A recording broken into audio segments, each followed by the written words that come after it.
Hello and welcome back to another video of learn with Paul. So आज हम देखेंगे what is standard costing.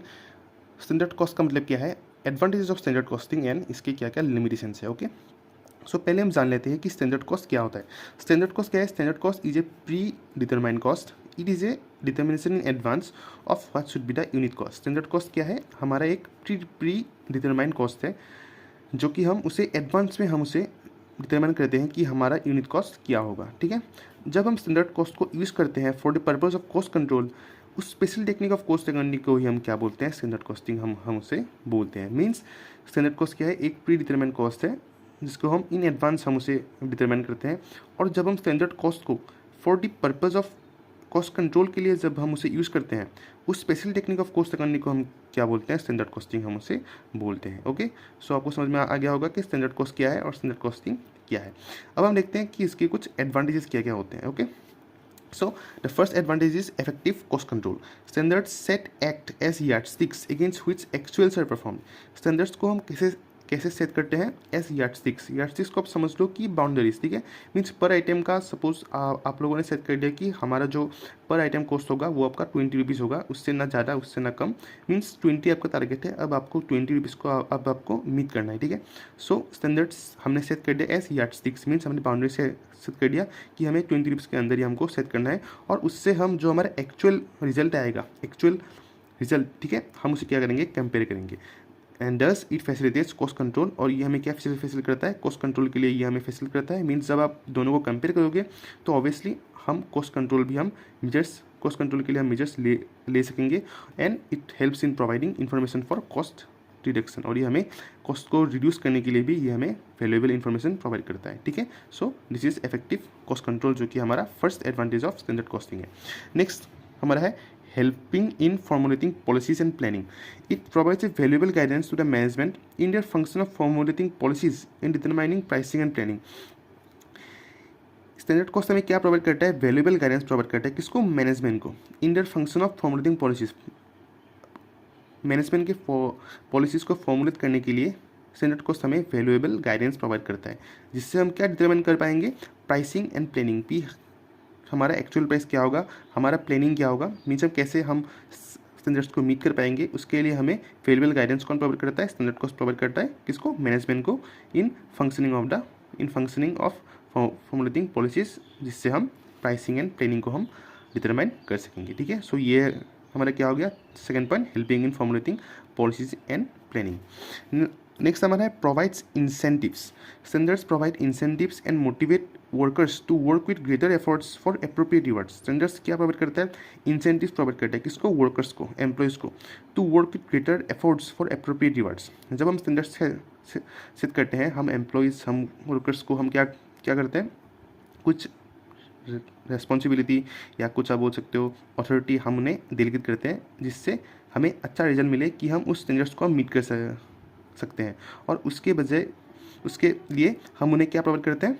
Appropriate rewards हम उन्हें provide करते हैं। Okay, so does standard cost helps in providing incentives to the employees to achieve the standards. Okay, so ये हमारा क्या हो गया? Provides incentives.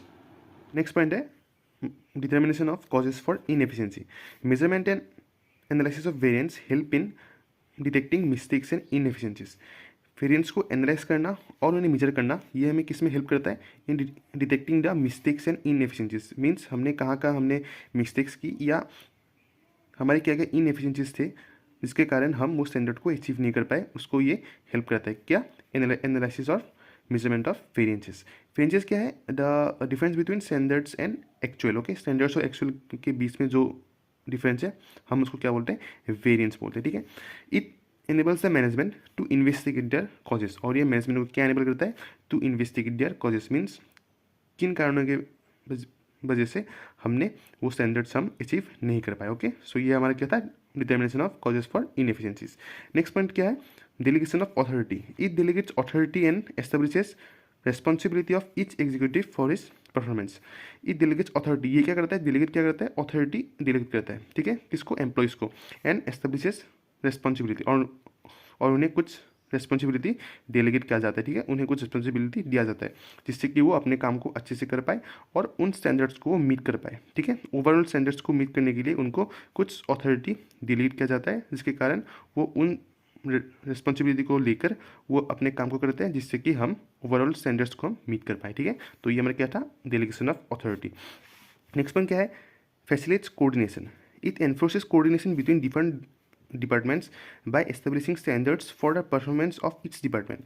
ये क्या करता है, ये क्या एनफोर्स कर रहा है, कोऑर्डिनेशन एनफोर्स कर रहा है, किनके बीच एनफोर्स कर रहा है, in between different departments, means sales department हो गया, आपका प्रोडक्शन डिपार्टमेंट हो गया, आपका एडवर्टाइजमेंट डिपार्टमेंट हो गया, तो उनके बीच में क्या करता है, ये कोऑर्डिनेशन डेवलप करता है, ठीक है, in between different departments by establishing standards establish करके ये coordination in between different departments establish करता है for the performance of its department, जिससे कि ईच डिपार्टमेंट परफॉर्मेंस भी बूस्ट हो और उससे हम उस स्टैंडर्ड्स को मीट कर पाए। तो ठीक है, तो ये क्या प्रोवाइड करता है, कोऑर्डिनेशन फैसिलिटेट करता है in between different departments by establishing standards for the performance of its department के इंप्रूवमेंट के लिए ये स्टैंडर्ड्स को एस्टेब्लिश क्या करते हैं और इन बिटवीन डिफरेंट डिपार्टमेंट्स ये कोऑर्डिनेशन को एस्टेब्लिश करते हैं, ठीक है, एनफोर्स करते हैं। ये हमारा क्या हो गया, facilitates coordination.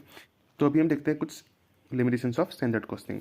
It is difficult to establish standards in practice. ये क्या है, difficult to establish standards in practice है, मीन्स हम स्टैंडर्ड्स को हम जनरली नॉर्मली हम उन्हें एस्टेब्लिश नहीं कर सकते क्योंकि स्टैंडर्ड्स को एस्टेब्लिश करना एक कॉस्टली प्रोसेस है। दैट्स वाई यहाँ पर कहा गया है it is difficult to establish standards in practice. Next हमारा है standards require constant revisions in view of changing cost. Standards को क्या चाहिए, कंस्टेंट रिविजन चाहिए in view of changing cost, means day by day जो कि कॉस्ट का price या प्राइस ऑफ गुड्स या price of raw materials change होते रहते हैं, इसके कारण स्टैंडर्ड्स को हमें कंस्टेंट रिविजन करते रहना चाहिए, मीन्स हमें कंटिन्यूसली हमें रिविजन्स करते रहना होगा, किसको, स्टैंडर्ड्स को। और डेट्स वाई स्टैंडर्ड्स का रिविजन करने के लिए यहाँ पे क्या है, ये एक बहुत ही कॉस्ट प्रोसेस बन जाता है। Revision involves cost and creates problem.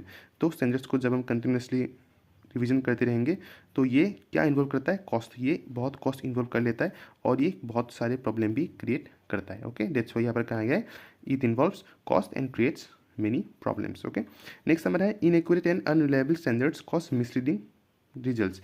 Inaccurate and unreliable standards जो कि इनएक्यूरेट डाटा या अनरिलायबल इन्फॉर्मेशन के ऑन बिहाफ हम स्टैंडर्ड्स को जब हम सेट करते हैं तो ये हमारे जो एक्चुअल रिजल्ट होगा उस पर भी ये क्या करता है, मिसलीडिंग रिजल्ट्स हमको ये प्रोवाइड करता है, ठीक है। तो इसलिए कहा गया है inaccurate and unreliable standards cause misleading results. Next हमारा है installation of standard costing is a costly affair. Standard costing को इंस्टॉल करना एक कंपनी में, एक इंडस्ट्री में, ये भी क्या है, एक बहुत ही कॉस्टली अफेयर है। तो दैट्स वाई यहाँ पर कहा गया कि installation of standard costing is a costly affair. Next हमारा है it is expensive and unsuitable in job order industries. ये क्या है, ये एक एक्सपेंसिव है और ये अनसुटेबल है in most of the job order industries, manufacturing and non standard products. ये manufacturing industries, non standard products के लिए और बहुत सारे जॉब ऑर्डर इंडस्ट्रीज के लिए भी ये क्या है, ये बहुत ही एक एक्सपेंसिव और अनसुटेबल ये है, ठीक है। स्टैंडर्ड कॉस्टिंग बहुत एक्सपेंसिव एंड अनसुटेबल है। ओके, लास्ट हमारा है it is unsuitable for service industries. Service industries के लिए भी ये क्या है, अनसुटेबल है। Most of the service industries या ऑल सर्विस इंडस्ट्रीज के लिए हम बोल सकते हैं कि ये क्या है, स्टैंडर्ड कॉस्टिंग अनसुटेबल है। मीन्स सर्विस के लिए हमें डे टू डे हमें चेक करते रहना होगा और इसके कारण हमको स्टैंडर्ड्स को बार बार कंटिन्यूसली हमें रिविजन करना होगा, जिसके कारण ये बहुत ही कॉस्ट इन्वॉल्व कर लेगा, ठीक है, और ये प्रॉब्लम भी क्रिएट कर सकता है। सो दैट्स वाई यहाँ पर कहा गया है कि it is unsuitable for service industries. I hope आपको स्टैंडर्ड कॉस्टिंग का मीनिंग समझ में आ चुका होगा। इसके कुछ एडवांटेज भी हमने पहले डिस्कस कर लिए और अब हमने देखा इसके limitations of standard costing. I hope आपको ये फुल वीडियो में आपके सारे डाउट्स क्लियर हो चुके होंगे। अगर आपको ये वीडियो हेल्पफुल लगा हो तो इसे लाइक करना और आप अगर चैनल में नए हो तो चैनल को सब्सक्राइब करना।